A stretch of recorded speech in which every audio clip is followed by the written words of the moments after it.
Bonjour à vous tous, merci d'être avec nous ce midi. Aujourd'hui, on va parler d'un levier souvent, malheureusement sous-estimé, mais extrêmement puissant, à savoir l'environnement de travail.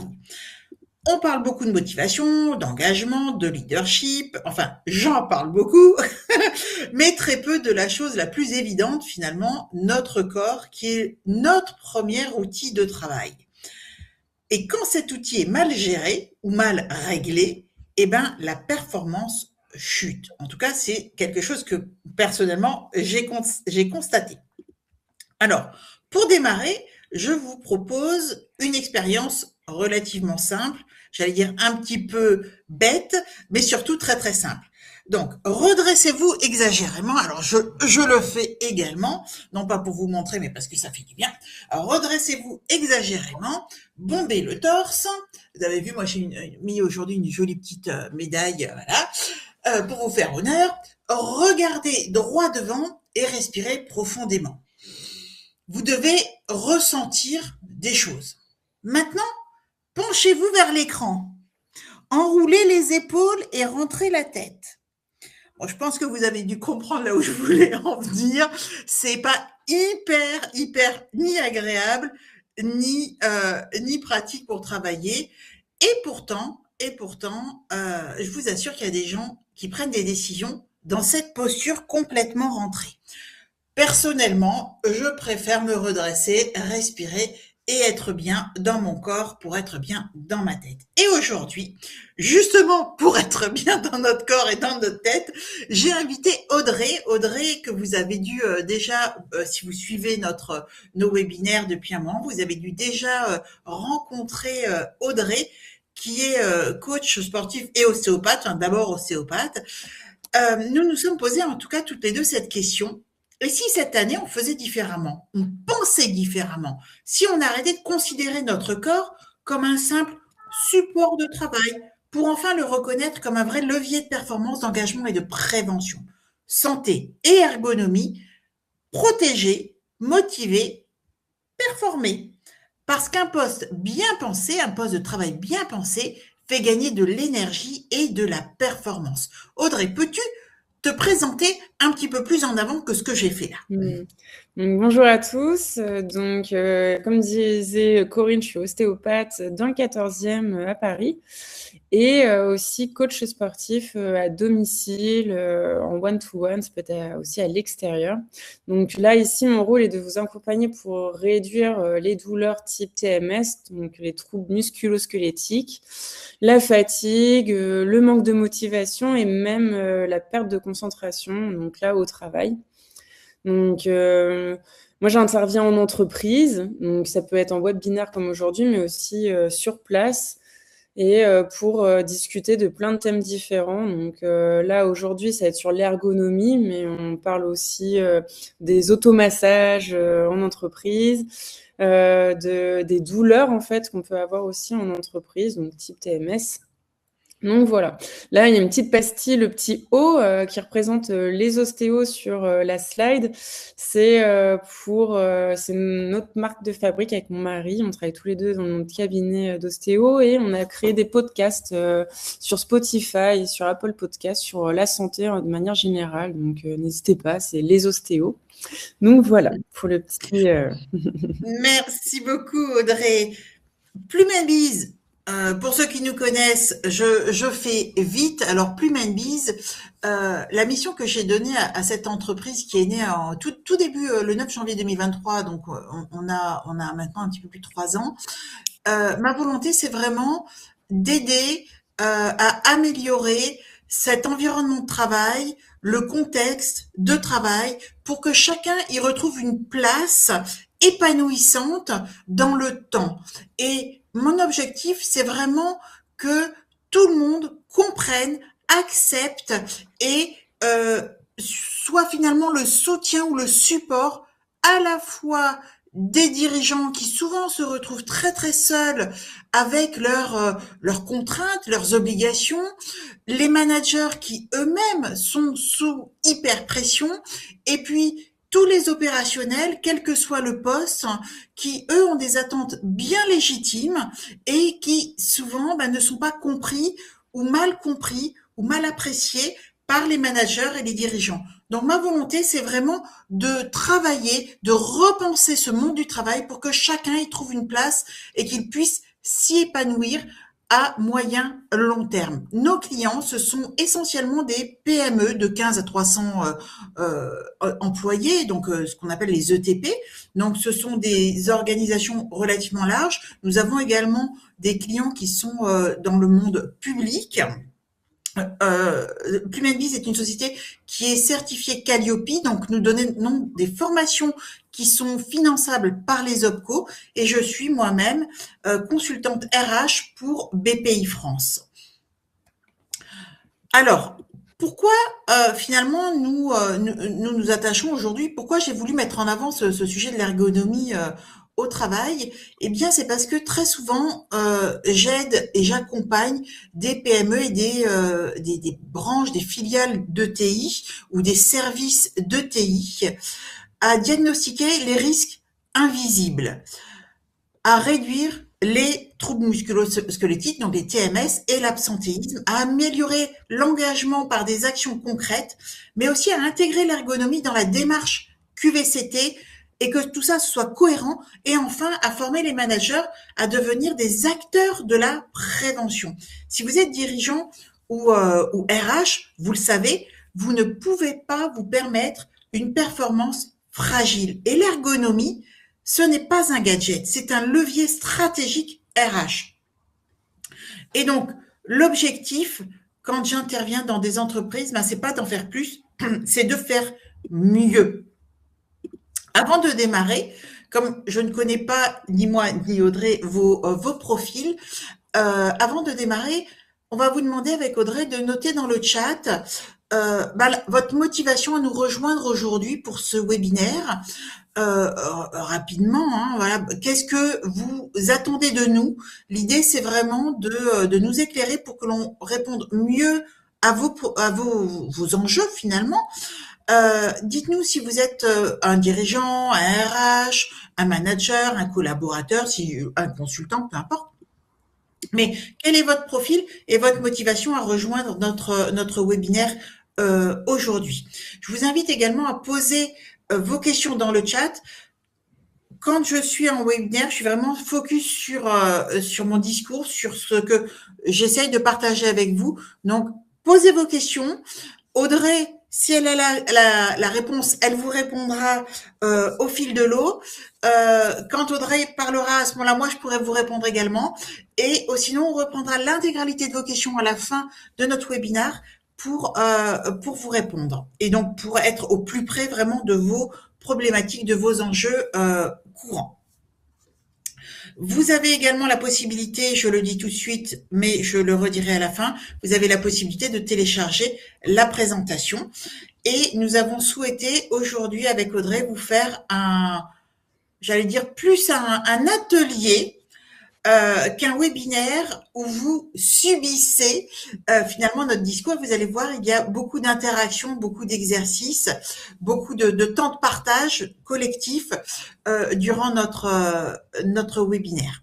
Donc, n'hésitez pas à poser vos questions et nous vous y répondrons évidemment avec le plus grand plaisir.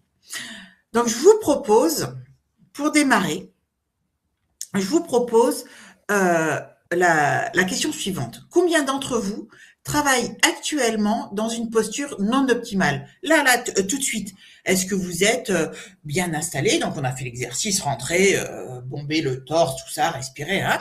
Est-ce que là, tout de suite, vous êtes dans une posture non optimale? Si je pouvais vous voir, je suis sûre que 80% d'entre vous seraient certainement penchés ou trop penchés vers l'écran, voire dans une position avachi. Vous savez, quand on est comme ça, ou là, voilà, je me baisse exprès. Si ça se trouve, il y en a même qui sont dans des canapés. Et comme je vous le disais tout à l'heure, on se permet de prendre des décisions quand on est aujourd'hui dans des positions qui sont pas optimales. Et c'est souvent problématique parce que finalement, ces mauvaises positions vont nous amener à prendre des mauvaises décisions, en tout cas des décisions qui ne sont pas forcément les meilleures.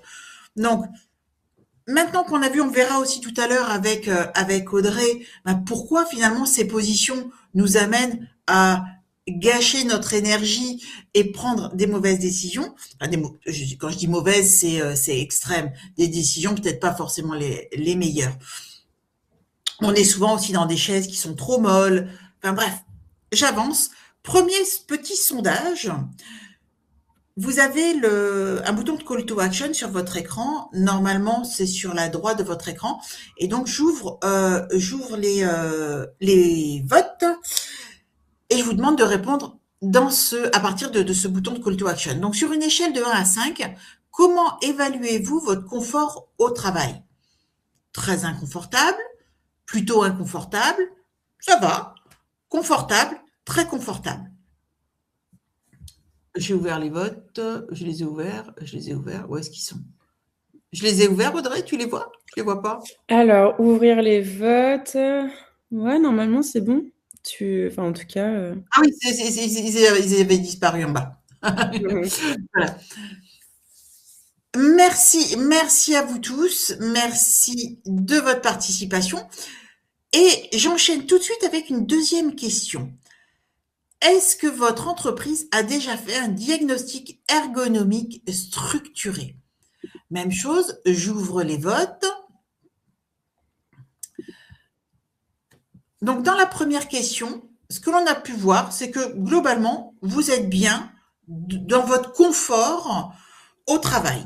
Donc, il y avait 36% de ça va, 36% de confortable. Donc, ça, c'est plutôt génial parce qu'il n'y a personne qui est en situation très inconfortable. Alors, est-ce que votre entreprise a déjà fait un diagnostic ergonomique structuré? Je ferme les votes. Pour 54%, non. Et seulement partiellement pour 38%. Et en télétravail, jamais. Il est vrai que en télétravail, faire intervenir l'entreprise en cas du télétravail, c'est compliqué. Pour autant, il y a des méthodes pour investiguer si le personnel est bien installé en télétravail. Et je vous rappelle quand même que c'est de la responsabilité de l'employeur de s'assurer qu'en télétravail, ses employés sont dans une situation confortable. Donc là, on rentre dans du réglementaire. Donc, c'est quelque chose qu'il ne faut pas sous-estimer. Merci à vous tous. Hop. Alors, le constat aujourd'hui, soyons honnêtes, dans le tertiaire, bon, j'ai pris le tertiaire parce que c'était le plus simple à travailler aujourd'hui, en tout cas à échanger sur ces métiers du tertiaire. Dans le tertiaire, combien d'entre nous travaillent avec un écran trop bas? Moi, c'est mon cas aujourd'hui. L'écran est franchement trop bas. Avec une chaise mal réglée. Un ordinateur portable posé sur la table de salle à manger. Le problème, c'est pas la mauvaise volonté. C'est l'absence de culture ergonomique. On a beau passer à la médecine du travail et à se marrer à chaque fois quand on vient au travail, à dire ouais, il m'a encore fait, vous avez bien les coudes posés, les machins, la distance. Mais d'abord, c'est le devoir du médecin du travail que de rappeler ces bonnes consignes, ces bonnes pratiques. Mais ce qui est certain, c'est que on n'insiste pas assez en entreprise sur cette culture finalement de l'ergonomie au travail. Et là, comme je vous le disais, je ne parle que du tertiaire, c'est-à-dire des gens qui ont, comme moi, les fesses posées sur la chaise et un écran, et tout va bien. Imaginez dans le BTP ou dans des usines, sur les chantiers, dans le commerce, ou je pense aux coiffeurs, coiffeuses qui sont tout le temps debout, dans les usines, j'ai un client qui est en usine avec le personnel ouvrier, à la chaîne. Donc, en fait, la culture de l'ergonomie au travail est quelque chose d'important. Moi, j'avais vécu dans les centres de tri du courrier, donc de la Poste, le changement de tous les tapis Vous savez, alors peut-être que vous savez pas, mais en fait, ce sont d'immenses chaînes de tri du courrier. Donc tout ça, c'est automatisé, les courriers, les boîtes, tout ça, ça arrive. Et en fait, tout autour, ils étaient sur sur de l'asphalte, en fait, enfin sur un sol béton. Et les personnels avaient énormément mal aux jambes. Enfin, il y avait plein de problèmes de posture. Et donc, du coup, ils ont changé tous les tapis. Ils ont mis des tapis ergonomiques avec des sols renforcés, un peu mous, des sièges pour s'asseoir, des sièges hauts pour s'asseoir. Mais ils ont vraiment complètement réadapté au niveau de la poste, avec les moyens que ça veut dire et les études qui ont été faites avant, pour que les personnels dans les usines courriers soient dans de meilleures postures et aient moins de problèmes physiques. Parce que finalement, tous ces problèmes physiques, ben, ça a des impacts certes physiques, mais parce que finalement tout ça, c'est pas qu'une question de confort, c'est une question de performance et de performance souvent invisible.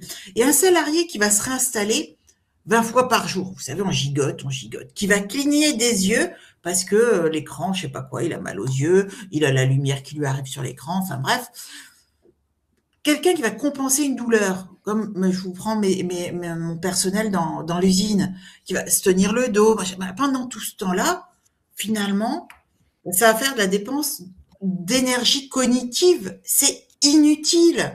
Ça fait perdre du temps. Ça gâche la vie. C'est juste absurde. Alors certes, dans mon cas, pour la poste, il y a une dépense financière pour adapter les postes de travail, mais finalement, cette dépense, c'est de l'absentéisme en moins, c'est de la concentration en plus, c'est de l'efficacité, de la productivité en plus. Donc le vrai problème, c'est pas la douleur. Évidemment, c'est un problème. Évidemment, je dis pas qu'il faut s'en fiche de la douleur. Mais le vrai problème, c'est pas cette conséquence qui est la douleur. C'est l'énergie que le cerveau consacre à compenser la douleur et les coûts cachés induits. Des tensions musculaires chroniques qui vont engendrer des micro-arrêts réguliers, la perte de concentration qui va entraîner une baisse d'efficacité. Au final, nous serons devant une augmentation du turnover au final. Parce que les gens, ils seront pas bien, donc les gens, au final, bah, ils vont aller voir ailleurs. Et c'est bien normal. Donc, un collaborateur fatigué physiquement est aussi fatigué mentalement. Je ne parle pas des burn-out. Je dis juste une fatigue mentale. Et l'ergonomie, c'est aussi de la charge mentale en moins. Donc, quand on va travailler sur l'ergonomie, eh bien, on va travailler sur cette diminution de la charge mentale et cette réduction de tous ces coûts finalement cachés qui vont pourrir la vie de l'entreprise, de l'organisation. Audrey, c'est quoi finalement l'ergonomie? Donc oui, parce qu'on en parle depuis tout à l'heure, mais du coup, c'est tout simplement l'art d'adapter son lieu de travail à l'humain et pas faire l'inverse pour préserver sa santé et, comme tu disais, améliorer sa performance. Donc, ça permet de comprendre les interactions entre l'humain et son environnement de travail. Selon le métier que vous faites, ça va pas être le même bureau. Si vous êtes debout, le bureau, limite, c'est même pas un sujet. Ça va plutôt par exemple des bas de contention, enfin, voilà. C'est concevoir ou ajuster les postes, outils, les organisations, prévenir les risques professionnels aussi, donc notamment toutes les douleurs qu'on peut avoir à cause de l'écran mal positionné, une chaise trop dure, trop molle, et améliorer du coup l'efficacité, la sécurité aussi et le bien-être tout simplement pour de se sentir bien dans l'entreprise et d'y rester aussi et pas partir ailleurs. Donc c'est surtout adapter le travail à l'homme et non l'inverse, sinon pas forcément ça dure pas dans le temps, quoi. C'est certain, c'est certain. Alors, pourquoi l'ergonomie est un levier stratégique? Bon, on a déjà vu pas mal de choses dans les quelques slides et dans notre présentation. L'ergonomie, il ne faut pas la voir comme un coût. C'est un investissement stratégique. Un poste mal adapté, ça coûte en arrêt maladie, en baisse d'efficacité, en démotivation silencieuse. Et ça, je l'ai vu à la Poste, dont je vous donnais l'exemple tout à l'heure. Je l'ai vu chez mon client dans le Nord, donc dans une usine de métallurgie. Euh, on le voit même dans les métiers tertiaires, hein, quand on n'est pas bien, quand on a mal à l'épaule. Tiens, l'autre jour, j'étais chez un client commissaire aux comptes, et là, c'était le poignet. Le poignet, donc la personne, et c'était pas enfin, c'était le dirigeant. C'était pas de la fainéantise. C'était le dirigeant, en fait, qui arrivait plus à bouger son poignet. La veille, il avait été chez un de ses clients en audit toute la journée. Il devait être mal positionné, j'en sais rien. Et donc, il s'était coincé. Et en fait, ça peut nous arriver à tous. Et vraiment, un poste de travail mal adapté, eh ben, ça a un coût pour l'entreprise et finalement, ça impacte la rentabilité de l'entreprise. Alors qu'un poste bien pensé, ben, ça va augmenter l'énergie, ça va réduire la fatigue et ça va améliorer la concentration. Je vous propose un petit sondage. Avez-vous eu, avez-vous, avez-vous déjà eu dans le bon sens, c'est mieux. J'ai ouvert les votes. Avez-vous déjà eu des douleurs cervicales régulières, des douleurs lombaires, une fatigue oculaire? Il y en a même qui ont des migraines ophtalmiques. Un engourdissement des poignets, justement, je vous parlais tiens de ma cliente, ou ben aucune de ces réponses. Je vous ai mis un choix multiple parce qu'en fait vous pouvez avoir eu plusieurs cas et voilà, je parlais de fatigue oculaire et de migraine ophtalmique. Ben vous êtes hop, je ferme les votes. Vous êtes quand même 42% à avoir eu des problèmes oculaires, donc des fatigues oculaires. Arrive en second les douleurs cervicales régulières. Donc ben ça, je pense qu'Audrey, tu vas nous expliquer aussi ce qu'il faut, ce que l'on peut faire, quoi, en fait. Oui, les TMS, en tout cas, c'est la première cause de maladie professionnelle, hein, donc c'est normal, hein, c'est compliqué de travailler quand on commence à avoir des migraines ophtalmiques, des cervicalgies. Donc là, de ce que je vois, c'est assez logique, en tout cas, entre les cervicalgies en réponse avec la fatigue oculaire. Déjà, les deux sont liés.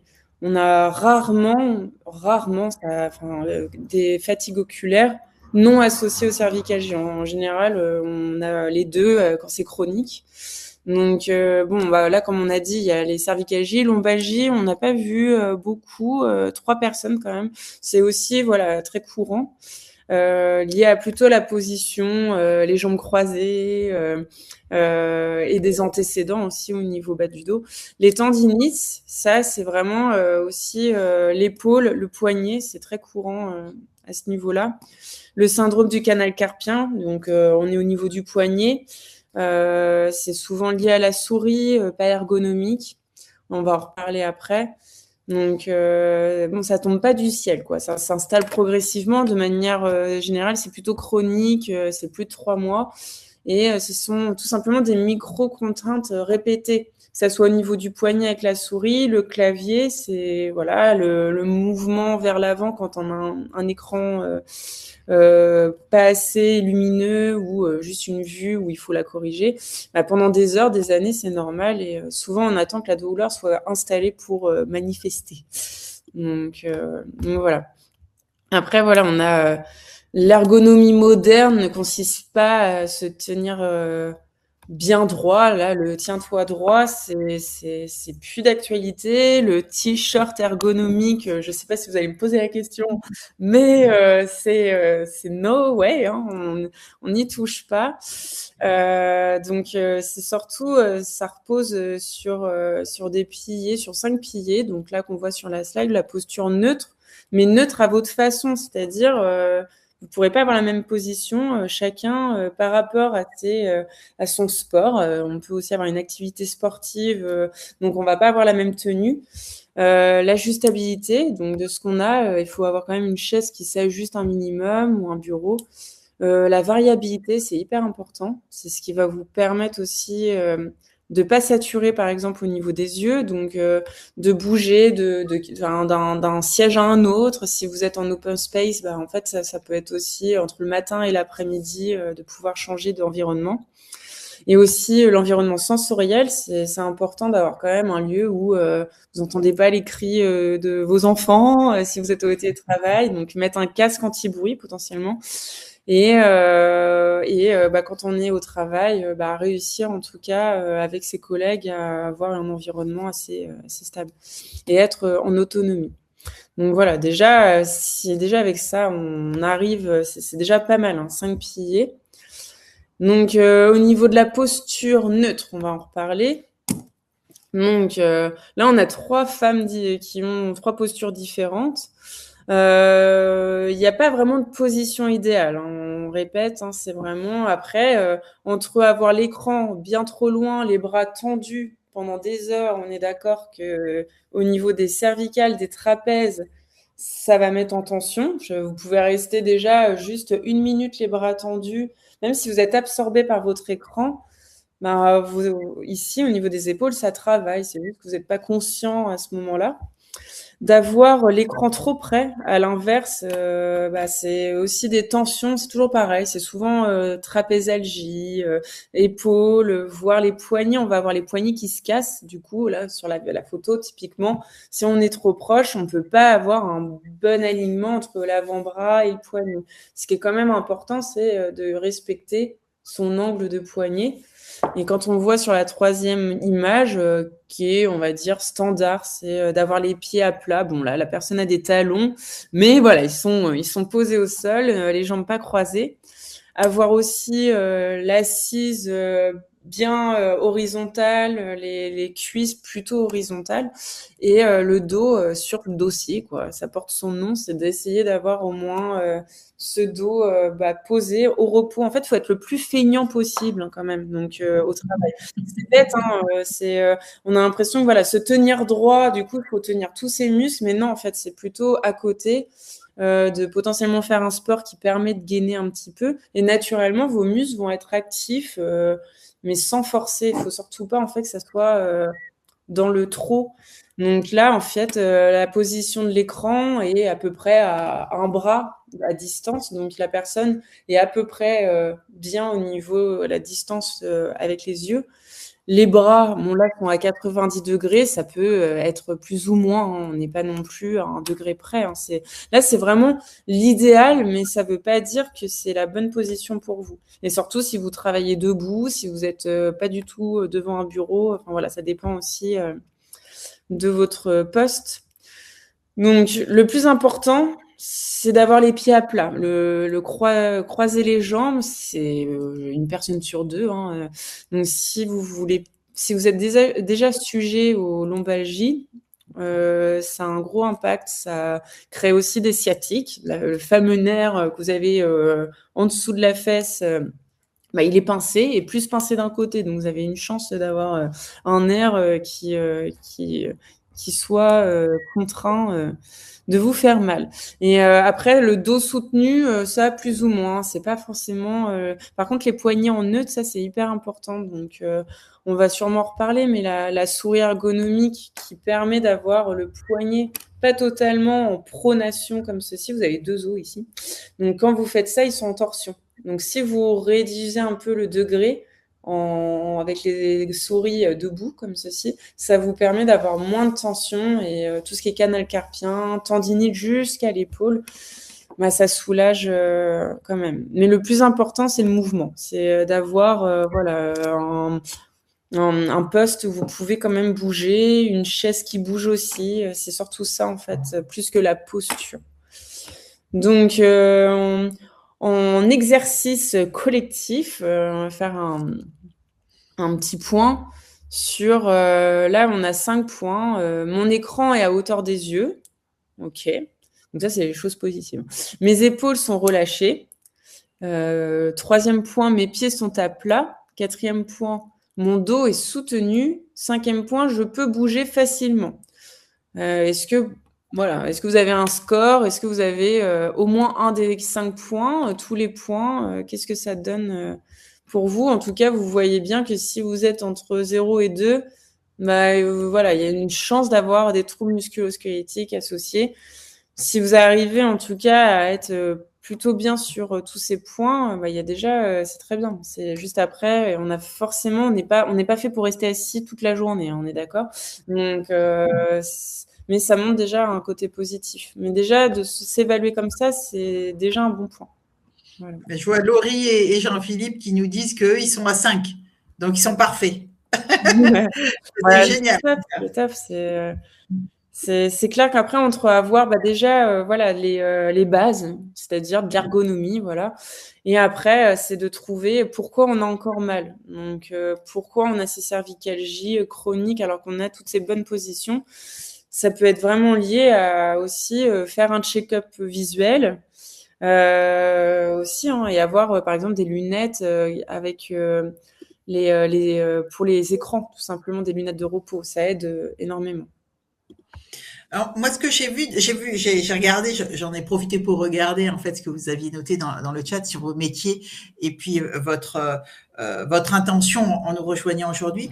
Moi, je vous dirais que souvent, je dis à mes clients, quand vous démarrez une réunion, quelle qu'elle soit, hein, que ce soit une réunion formelle, informelle, voire autour de la machine à café, euh, faites des petits exercices collectifs. D'abord parce que c'est fun, tout le monde ne participe pas, ok, autour de la machine à café en tout cas. Mais moi, en réunion, quand on lance une réunion, ou même quand moi je donne des formations, je demande toujours en début de réunion, en fin de réunion, enfin à des moments réguliers, au moment de la pause, de faire des feedbacks aux voisins, des feedbacks utiles, pas forcément, enfin, j'allais dire pas forcément positif. Positif dans le sens où il faut que le feedback soit utile. Donc, Corinne demande à ton voisin, on demande à Audrey, fais-lui un feedback positif sur ce qui s'est passé la semaine dernière. Eh ben, ce que vous pouvez faire, donc ça, ce sont comme des icebreakers, hein, que l'on peut mettre en place. Ça permet de familiariser avec les feedbacks, avec les retours, mais toujours dans une intention d'utilité. Eh bien, tous les petits exercices là que l'on fait avec vous, vous pouvez aussi les faire dans les réunions. Comme on a fait au début, tout le monde s'assoit.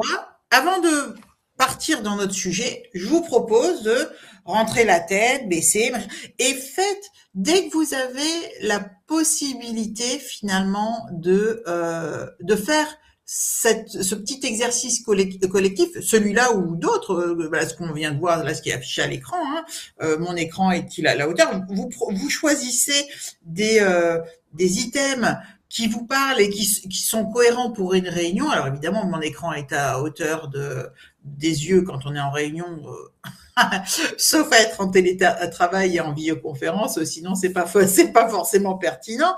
Mais les épaules, les pieds à plat, le dos soutenu, je peux bouger facilement, ce genre de choses. Faites-les en introduction de réunion pour déjà entamer une réunion sur un moment convivial, et même si vous êtes en réunion avec des clients, avec des prospects, ça permet toujours d'introduire différemment la réunion, de prendre soin de soi, de prendre soin des autres, de casser un petit peu ce temps parfois stressant aussi, et vous contribuez à la prévention des TMS, vous êtes dans de la pédagogie, donc vous êtes dans quelque chose de positif pour le groupe. Ça peut être aussi bien quand on est avec du personnel à la chaîne, avant de démarrer la chaîne. Moi, le client dont je vous parlais, il y en a qui arrivent à 7 heures, donc il démarre à 7 heures. Le patron, lui, il arrive à 8 heures. Évidemment, faut pas arrêter la chaîne, mais peut-être au début de la chaîne ou au moment des pauses, prendre un temps pour justement s'occuper de cette prévention. La prévention, c'est vraiment quelque chose d'hyper important, et ça permet d'acculturer aussi le personnel ou les personnels à prendre plus soin finalement de soi. Et puis ça permet de respirer, et quand on respire, on régénère aussi ses neurones. J'avance donc sur tout ce qui est ergonomie et performance. Donc là, je vous ai donné un petit tips à mettre en application, puis ça, vous pouvez le mettre en application tout de suite. Alors, comme je vous le disais tout à l'heure, l'ergonomie, c'est pas du confort, c'est un amplificateur d'énergie. Une bonne ergonomie améliore la concentration, la vitesse d'exécution, la précision, l'endurance cognitive et au final, ça améliore l'engagement. Moins de tension égale plus d'énergie. Et l'énergie, eh bien finalement, c'est la monnaie réelle de la performance. Donc, prendre soin de soi, réduire ses potentiels TMS, c'est vraiment extrêmement important. Alors, pour tous les, que ce soit les managers, les RH ou les personnes qui sont dans tout ce qui est prévention, intégrer l'ergonomie dans la démarche QVCT, c'est indispensable. Pourquoi? Parce que c'est déjà l'ergonomie et la QVCT, c'est un pilier de la prévention. C'est un levier de l'engagement. Sans engagement dans l'entreprise, des collaborateurs non engagés dans une entreprise, c'est une chaîne de problèmes derrière.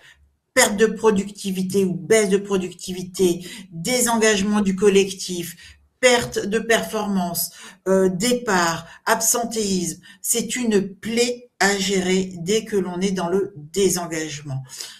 Et s'occuper de l'ergonomie, c'est finalement un signal managérial fort. Donc, dans ce que j'ai pu lire, de ce que vous avez accepté de partager, je vous en remercie, finalement, plus vous êtes, et bravo aux managers qui sont là, qui sont avec nous aujourd'hui, parce que plus vous allez prendre soin de cette ergonomie, plus vous allez passer des signaux forts à vos équipes.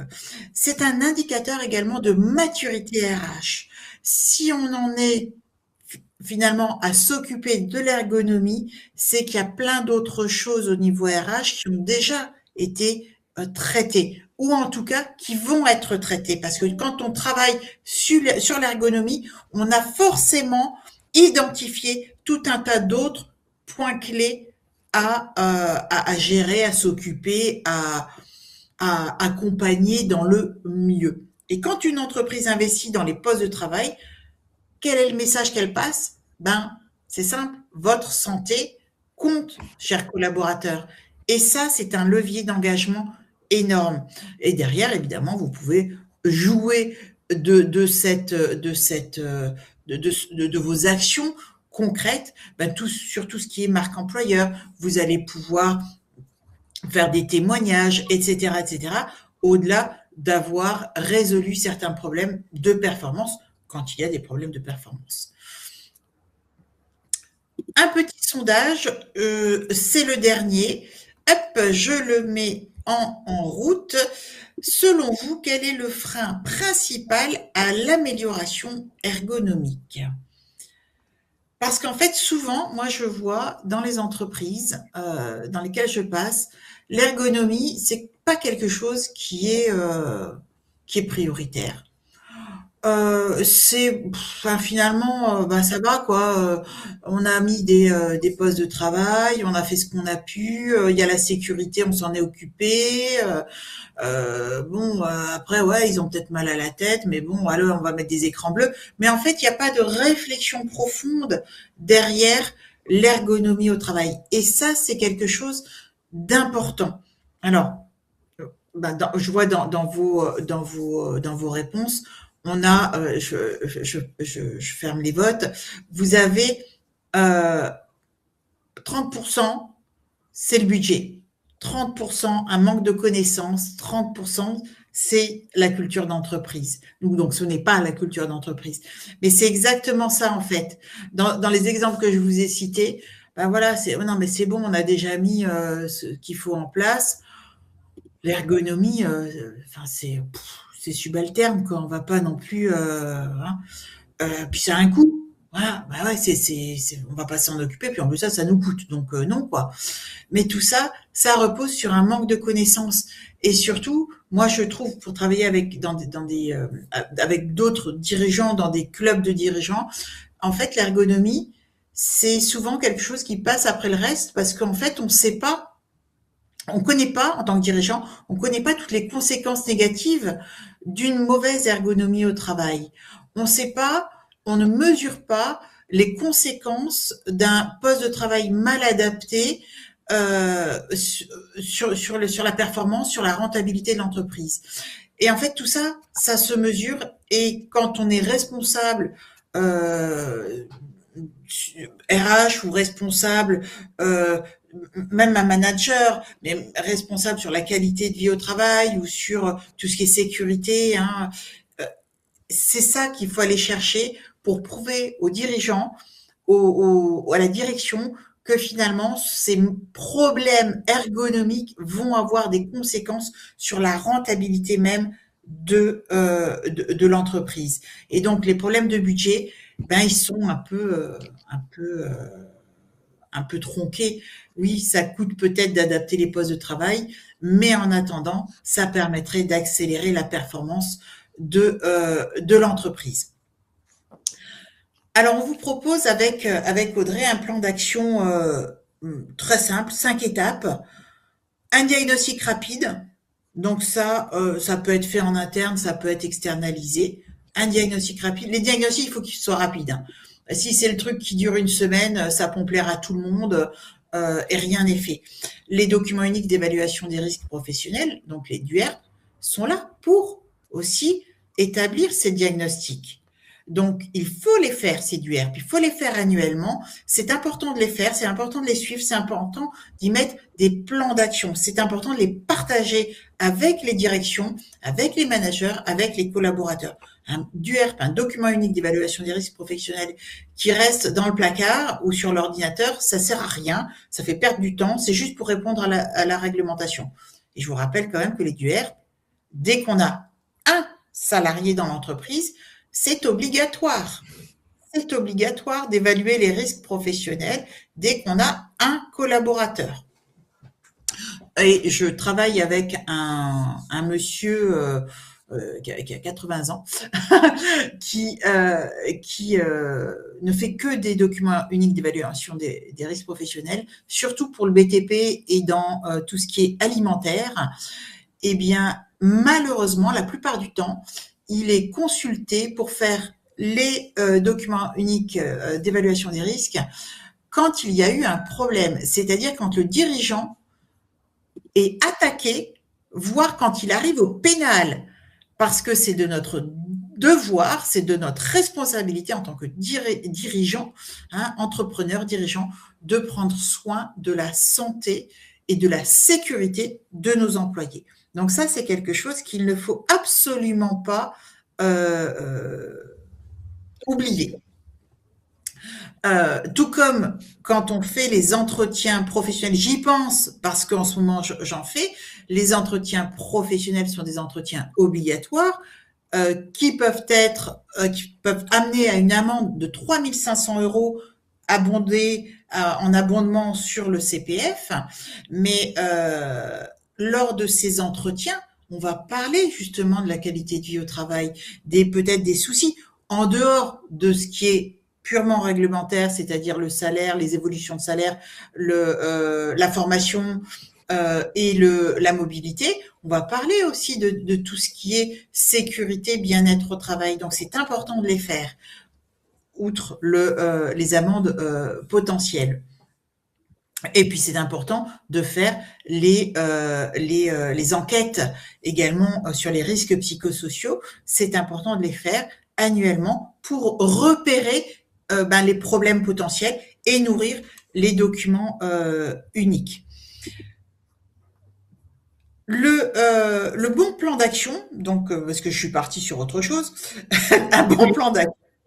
Donc qu'est-ce que ça a pour objectif? C'est pas d'avoir une entreprise parfaite, c'est de viser l'amélioration et l'amélioration progressive. On transforme pas une entreprise en un jour.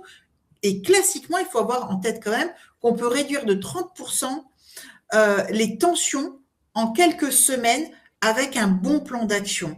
Moi, je trouve quand même que le ROI, il est sympa, il est relativement rapide et je vous dis, il y a plein de choses à faire qui ne sont pas forcément des coûts, qui ne demandent pas forcément des coûts de dingue. Audrey. Mmh. Oui, du coup, en ajustement simple et immédiat, moi, quand j'interviens en entreprise, en 1 heure, c'est fait, hein, à peine, hein, on parle après plus des positions. Mais juste déjà de monter l'écran. Donc selon si vous êtes chez vous avec une boîte, hein, clairement, vous pouvez mettre une petite boîte en carton sous l'écran. Ajuster si c'est pas un ordinateur portable, c'est encore plus simple. Rapprocher le clavier, donc pareil, si c'est un portable, bon bah on rapproche l'ordinateur portable pour qu'il y ait pas les bras complètement tendus.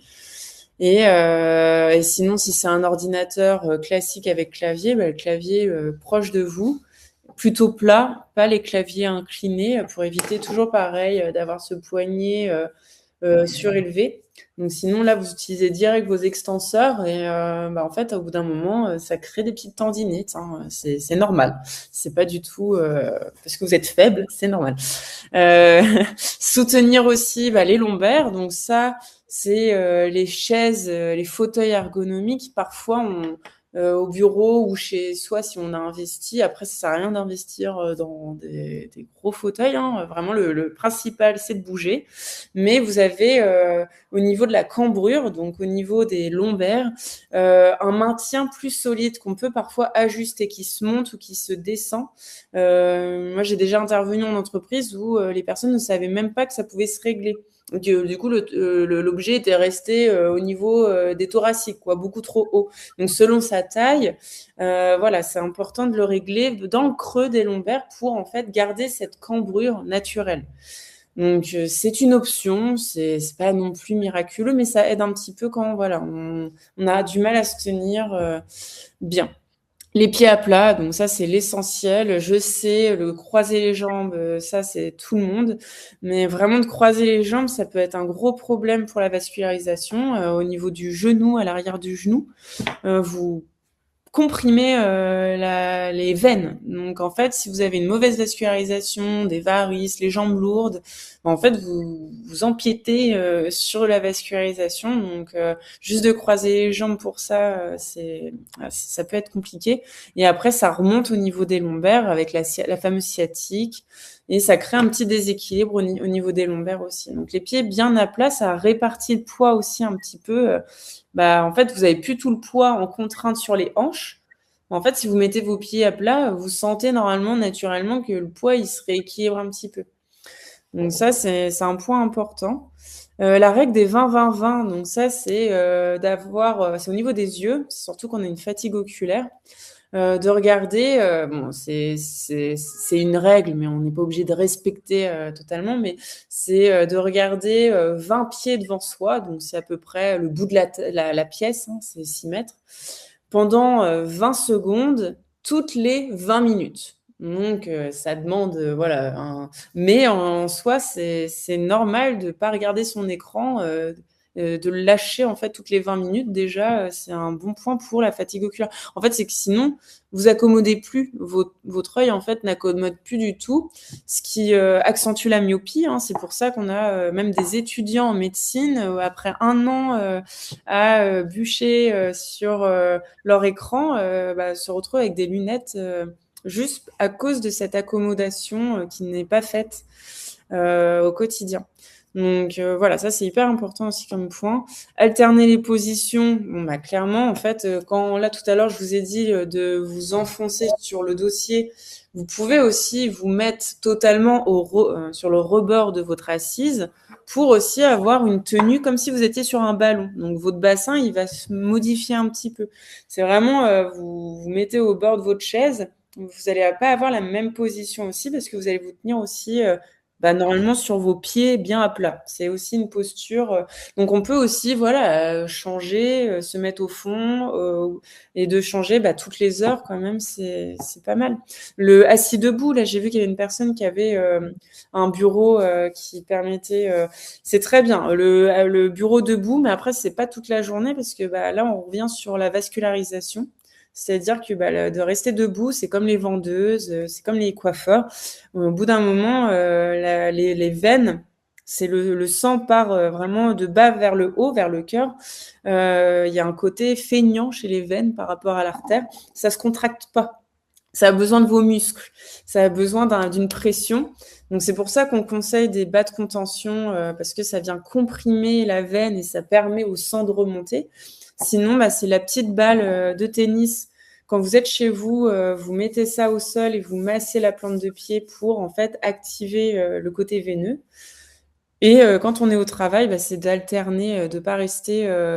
En fait, debout, ça doit être vraiment 1/5 de la journée, quoi. Le reste, on est plutôt assis pour éviter ce problème de vascularisation. Donc, c'est pas mal, mais il faut pas en abuser, le bureau debout.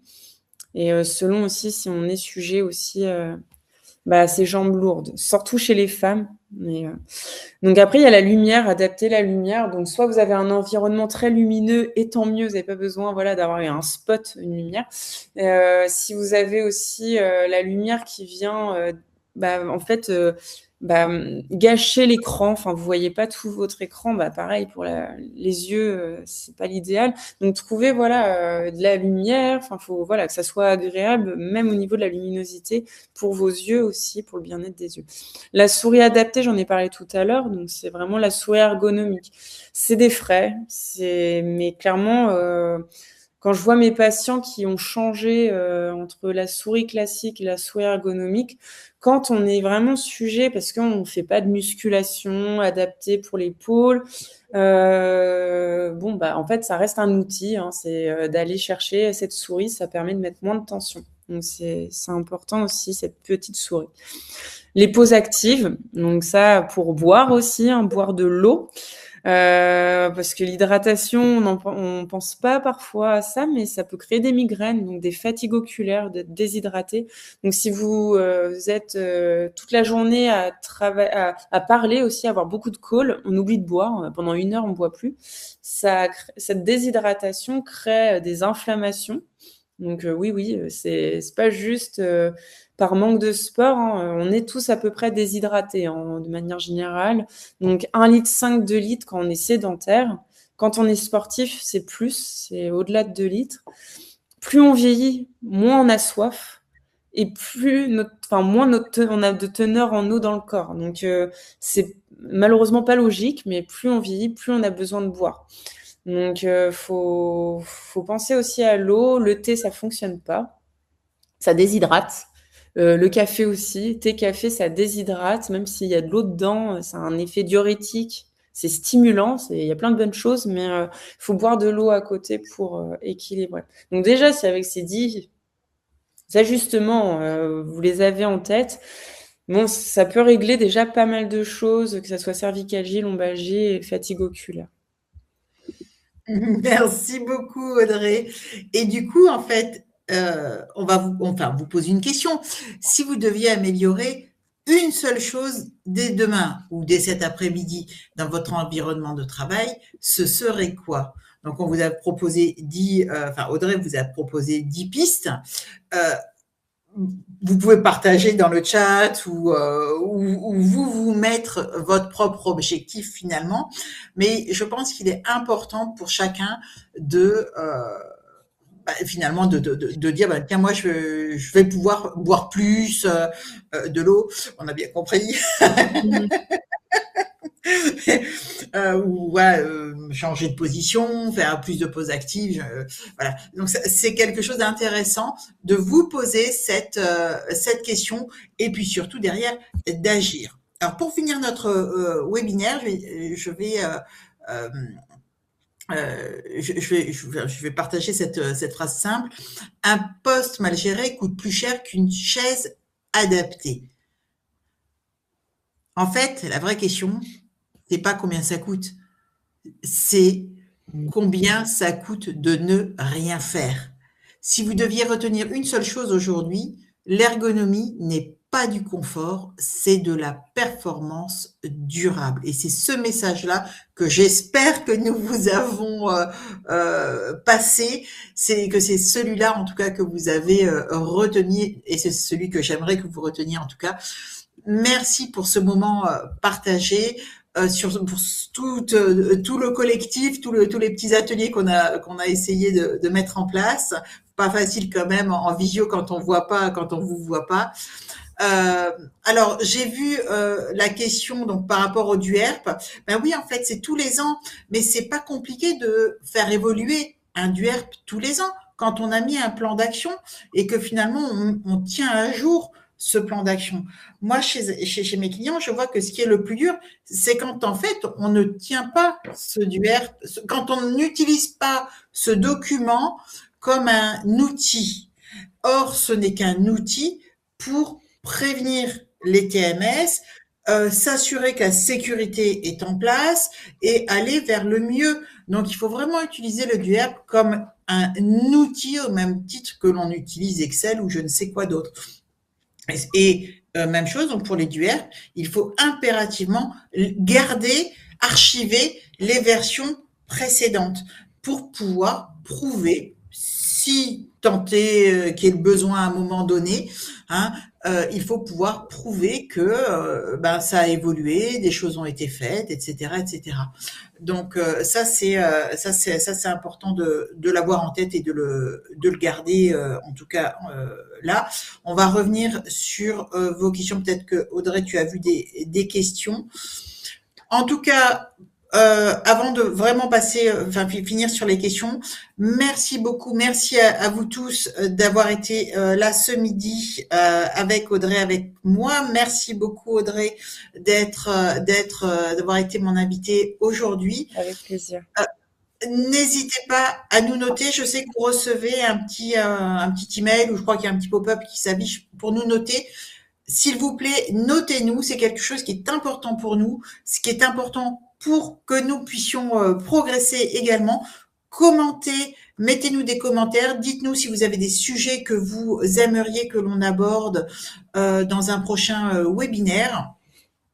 Et pour les prochains webinaires, là, tout de suite, dans la foulée, vous en avez un qui arrive sur le 13 mars sur le management. Donc, qu'est-ce qui fait un bon manager? Et puis, à la fin du mois de mars, sur l'écologie RH et le leadership.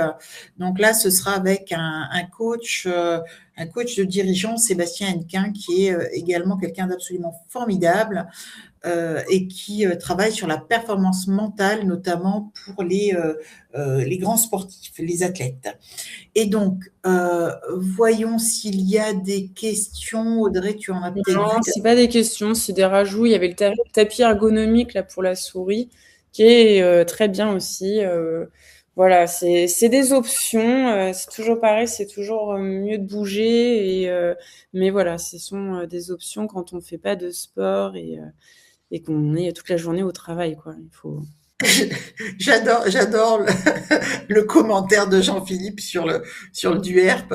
Nous venons d'acheter un centre de formation. Le document unique avait 11 ans de retard. Ouais, on sent.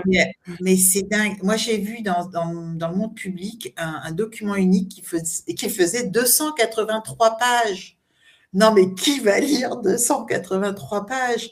Et il y avait tout l'historique. Mais quand on voulait, enfin, moi, quand on m'a demandé en fait de remettre à jour ce document unique, j'ai dû lire les 283 pages, mais c'était horrible. Et je leur ai dit, mais faut pas garder cet outil-là. Enfin, c'est pas possible. Et c'est vrai que dans les documents uniques, on voit des choses des fois au secours. Mais alors, 11 ans de retard, là, ça devait être ça doit être sympathique. Merci Cindy. Oui, il y a le replay en fait. Moi, je demande toujours à ce qu'il y ait le replay et vous avez le replay sur Webikeo directement et j'héberge en fait tous les replays également de nos webinaires sur la chaîne YouTube de Plume & Biz pour s'il y en a parmi vous ou d'autres qui sont intéressés, comme ça ils peuvent suivre aussi nos webinaires par ailleurs. En tout cas, merci à vous tous. Merci pour vos commentaires fort sympathiques.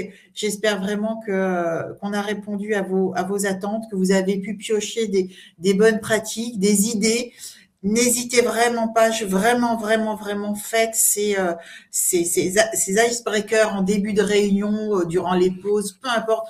Abusez de ces temps collectifs pour déjà partager le plaisir, parce que c'est toujours un plaisir de faire les choses ensemble. Et puis vous découvrirez peut-être aussi des belles choses parmi vos collègues qui oseront peut-être pas au début et puis après montrer l'exemple aussi. Hein, voilà la petite chose que à la fin sur les 10 bonnes pratiques énoncées par Audrey, affichez-les dans les bureaux. Il y a plein d'idées, plein de choses que vous pouvez mettre en place. Et si vous voulez également prolonger ce temps ensemble, n'hésitez pas à demander. Il y a un bouton de call to action qui propose que l'on vous rappelle. Donc n'hésitez pas à nous solliciter, à mettre que vous voulez être appelé. Et à ce moment-là, je vous rappellerai. Et si c'est pour Audrey, je vous mettrai en contact direct avec Audrey. Et vous pouvez aussi nous retrouver toutes les deux sur LinkedIn avec grand plaisir. Merci à vous tous. Merci. À très bientôt. Merci Audrey encore.